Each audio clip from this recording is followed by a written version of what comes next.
Alright YouTube, we're back here on the Speedex project again. Let me show you what we all have to do. So what I've done so far is I adjusted everything so that way it wouldn't, everything was working correctly. So the engine runs good now, it's all back together. I decided to try out putting on throttle on it. It's got much more power now because the governor's working.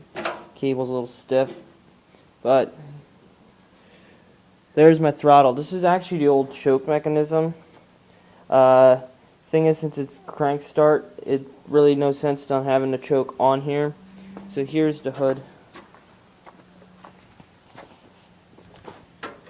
and there's the throttle lever. I'm just gonna have this removed, and I'm just gonna use the choke as the throttle, kind of like the wheel horses did. I know some of the wheel horse models were like that. So that would be the mechanism, and when I go to start it, all I have to simply do is flip that, which isn't hard at all. So that's going to be my mechanism. I'm trying to keep this tractor original. It's not going to get restored, but I want to fix it up and I want it to be a neat tractor. So number one, I bet you it can look much cleaner. This is actually, tractor's in really nice shape. Needs a good pressure washing now. So I got the belts figured out. Well, the belt. So I had set that down very low. That way it gets really loose and up. So that way it gets nice and snug. It's not tight, but it's nice and snug that it won't slip. Because that's a really thick belt. Could probably use a replacing, but not now. I'll let it go till it. I got some other issues. So, one other thing. Oh yeah.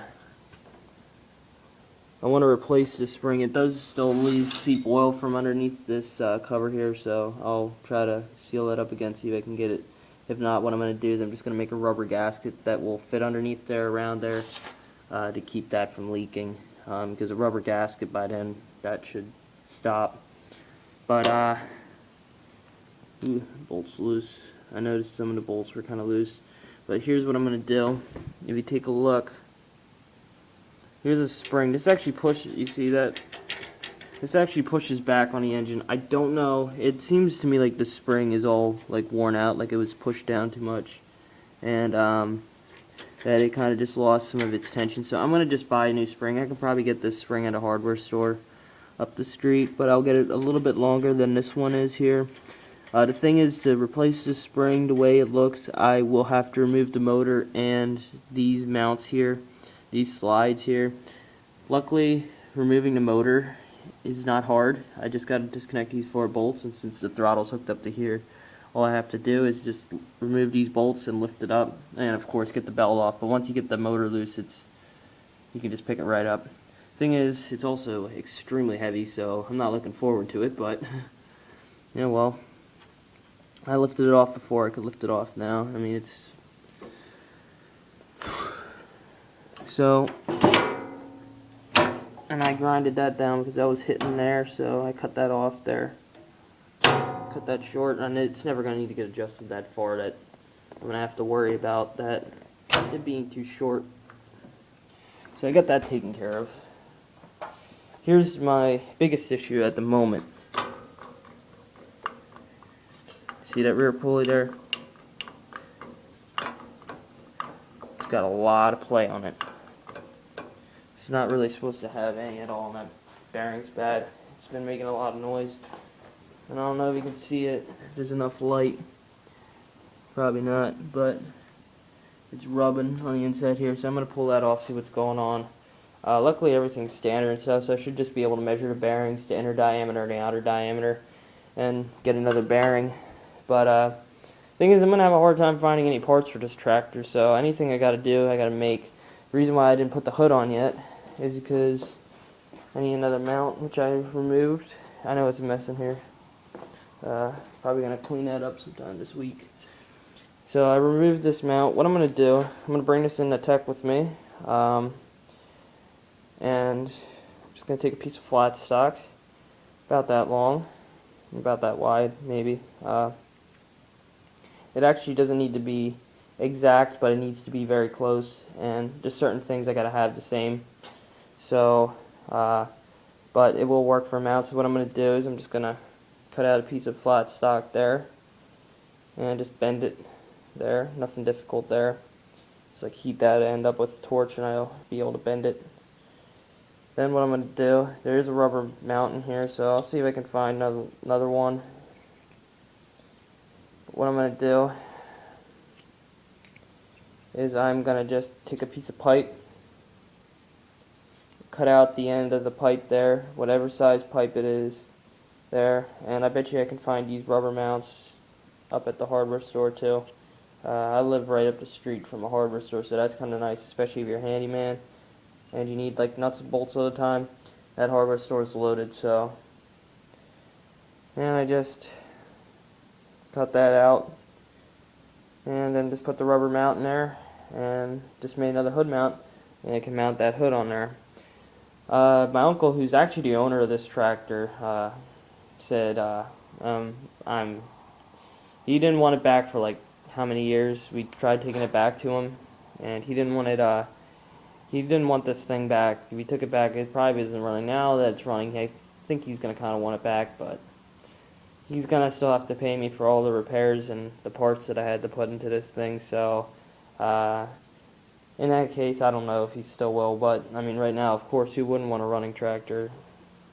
So, you know, right there. Because even if you don't want it, you can at least turn around and sell it for some money. So. And another thing that kind of concerns me a little is these tires are pretty dry rotted. They're actually were brand new tires, but remember this thing sat for 15 years, so these tires were maybe already 5-10 years old, and then an extra 15 years, yes, they're going to get dry rotted. These tires were in perfect condition when it was brought here, and now they're cracked, so that goes to show you how long this thing sat before I got it running. Yeah, so... But, yeah, I definitely want to take that off today.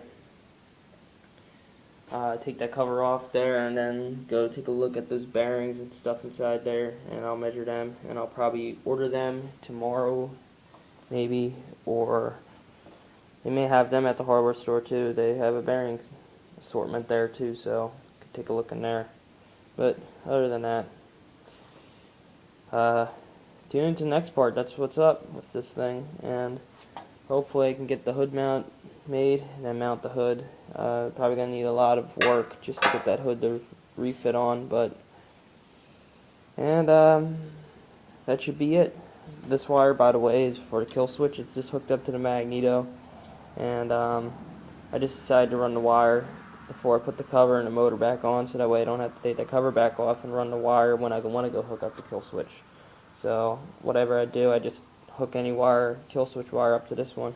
And in fact, the core is exposed, so I just hold it on this bolt here and it shuts it off. So, yep, that's it.